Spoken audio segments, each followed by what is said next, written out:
श्रावण म्हणजे निसर्गाच्या सौंदर्याचा उत्सव आणि भावभावनांनी ओथंबलेला एक आध्यात्मिक महिना.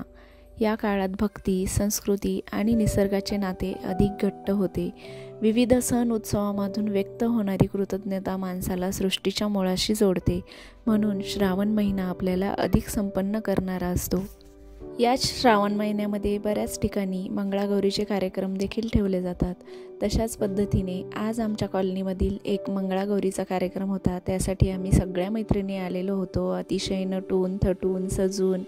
आणि खरंच बायकांना असे जे छोटे छोटे कार्यक्रम असतात त्या निमित्ताने घराच्या बाहेर पडायला भेटते, मैत्रिणींमध्ये आनंद व्यक्त करायला भेटतो, डान्स करायला भेटतो, नटायला भेटतं, मुरडायला भेटतं. आणि हाच असतो आनंद. यापेक्षा वेगळं काय असणार. त्याला तर मैत्रिणींनो, आमच्याबरोबर तुम्ही देखील आज या मंगळागौरीचा आनंद घ्या. आणि खूप छान इथे प्रोग्राम झालेला होता. मंगळागौरीचा एक ग्रुपच त्यांनी बोलवलेला होता आणि त्या महिला खूप सुंदर असं सादरीकरण करत होत्या. आणि सगळ्यांनी आज अतिशय आनंद घेतला या गोष्टीचा. कारण मध्यंतरी आता म्हणजे उन्हाळ्याच्या सुट्ट्या झाल्यापासून एकही असं सण आलेला नव्हता आणि मग थोडंसं आपल्यालाही बोर झाल्यासारखं होतं. आणि मग असे काही सणावाराच्या निमित्ताने आपण घराबाहेर पडतो आणि सगळे एकत्र आल्यानंतरचा जो आनंद असतो ना, तो खूप वेगळा असतो. चला आता मंगळागौरीच्या खेळाला सुरुवात होणार आहे, तर तुम्ही देखील हा खेळ अतिशय एन्जॉय करा. श्रावण महिन्यामध्ये शिवभक्तीला अनन्यसाधारण महत्त्व असतं. श्रावण सोमवारचे उपवास, शिवमूठ, ओम नमः शिवायचा जप, बेलपत्र अर्पण करणं, शिवलीलामृताचे पारायण, अशा अनन्यसाधारण गोष्टी या श्रावण महिन्यात आणि पतीच्या मंगळागौर पूजनाचे व्रत नवविवाहित स्त्रिया करतात. मैत्रिणींसोबत एकत्र येऊन हिरव्या पत्र्यांनी व फुलांनी शंकर पार्वतीची आरास सजवली जाते. पंचपक्वान्नाचा नैवेद्य, आरती, हळदी कुंकू आणि पारंपरिक गाण्यामधून स्त्री जीवनाचं प्रतिबिंब उमटतं. हे व्रत खूप जास्त आनंददायी असतं.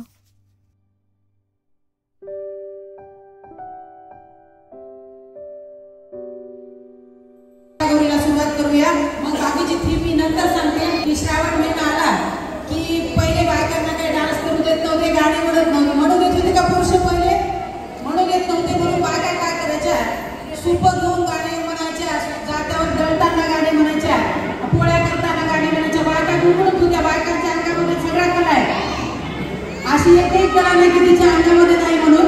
तिच्या अंगात सगळ्या 4 महिने झाले. म्हणजे अजून जायचेच बरेच. आणि छान आहे का आमची श्रद्धा कशी आहे? कारण की श्रावण महिना आहे, बाहेर पाऊस आहे, पण मध्ये फॅन्सी छत्री छान दिसेल तुम्हाला. मस्त स्वागत करायचं आहे. पण स्वागताच्या आधी सुरसेताई बाहेरचं त्याच्या बाहेरचं या दोघींचा श्रीदेवीचा डान्स होईल. त्याच्यानंतर आली उमरडुमाच्या दाढी. ही श्रीदेवी कार्यक्रमाच्या सुरसेताई श्रीदेवी आहे.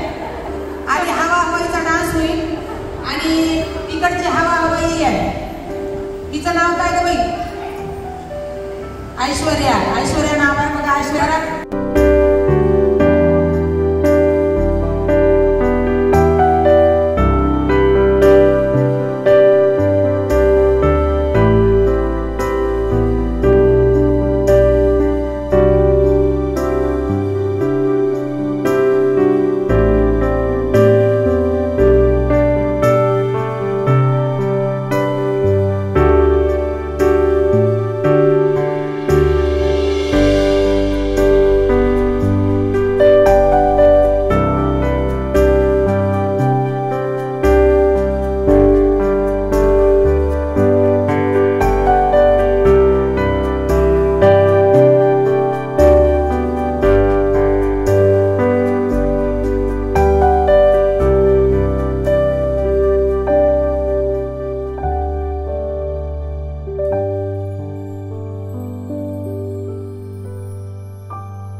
श्रावण महिना निसर्गाच्या सौंदर्याने नटलेला, पावसाच्या सरींनी न्हालेला आणि सण उत्सवांनी भरलेला.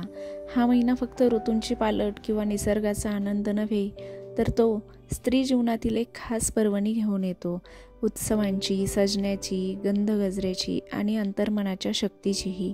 श्रावणातील मंगळागौर म्हणजे स्त्रीसाठीचा आनंदाचा, मैत्रीचा आणि ताकदीचा उत्सव.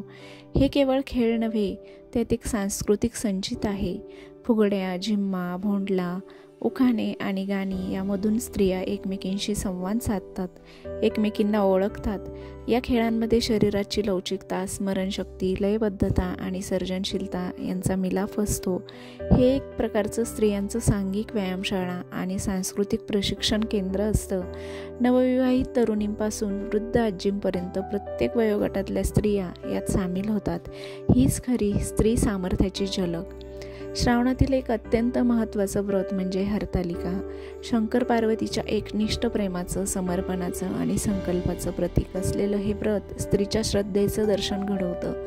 उपवास, पूजा, कथा या साऱ्या गोष्टी तिच्या आत्मिक शक्तीचा भाग आहेत. हे व्रत केवळ पतिप्राप्तीसाठी नाही, तर आयुष्यातल्या स्थैर्यासाठी, समजूतदार सहवासासाठी आणि आत्मविश्वासासाठी असतं. उपवासातून शारीरिक संयम साधतो, मानसिक शुद्धी मिळवणं यामागचं रहस्य आहे. श्रावणातील सण हे जरी सौंदर्य, साज, शृंगार आणि परंपराच्या भोवती फिरणारे वाटले, तरी त्यामागे एक प्रगल्भ सामाजिक संदर्भ आहे. हे सण स्त्रियांना एकत्र आणतात, संवाद साधायला शिकवतात आणि परंपराचा अर्थ नव्या पिढीपर्यंत पोहोचवतात.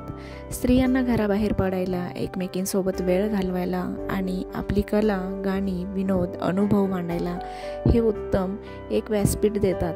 यातून आत्मविश्वास वाढतो, एकोपा वाढतो आणि सशक्तपणाची अनुभूती येते. आजच्या काळात हे सण साजरे करताना आपण परंपरेला नव्या दृष्टीने पाहू शकतो.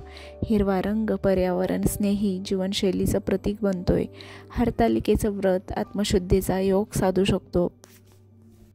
मंगळागौर हे एक आंतरपिढी संवादाचं माध्यम होऊ शकतं. स्त्री सौंदर्याची परंपरा ही बाह्य अलंकारापुरती मर्यादित नसून अंतःकरणातील शक्ती आणि श्रद्धेची झळाळी यांचंही प्रतीक आहे. श्रावणातला प्रत्येक सण, प्रत्येक विधी आणि प्रत्येक शृंगार हा स्त्री जीवनाचा एक पैलू उलगडतो. तिच्या सौंदर्याचाही, तिच्या श्रद्धेचाही आणि तिच्या सशक्तीकरणाचाही. ही केवळ परंपराची पुनरावृत्ती नाही, तर त्यांचं पुनरावलोकन करतं. नव्या अर्थाने समृद्ध करणं आहे. श्रावणाचे सण जपताना आपण स्त्रीच्या अंतर्मनातील तेज, नात्याचं मोल आणि तिच्या संस्कृतीच्या गाभ्याशी असलेल्या नात्याचा सन्मान करूया. कारण तिचं सौंदर्य हे केवळ डोळ्यांनी दिसणारी नाही, ते तिच्या मनात फुलणारं असतं. चला तर मैत्रिणींनो, हा आमचा मंगळागौरीचा कार्यक्रम तुम्हाला कसा वाटला नक्की सांगा. आणि आपल्या चॅनलवर जर तुम्ही नवीन असाल, व्हिडिओ जर तुम्हाला आवडला असेल तर नक्कीच आपल्या चॅनलला सबस्क्राईब करा. आणि तुमचं देखील मंगळागौरीचे खेळ चालू आहेत की नाही, तुम्ही देखील मंगळागौर खेळायला सुरुवात केली की नाही, नक्की कमेंट सेक्शनमध्ये सांगा. भेटूया पुन्हा एकदा अशाच नवीन आणि छानशा व्हिडिओसोबत. तोपर्यंत माझ्या सगळ्या ताईंना, मैत्रिणींना नमस्कार आणि सगळ्यांना श्रावणाच्या पुन्हा एकदा मनापासून भरभरून शुभेच्छा. चला तर मग भेटूया परत. बाय.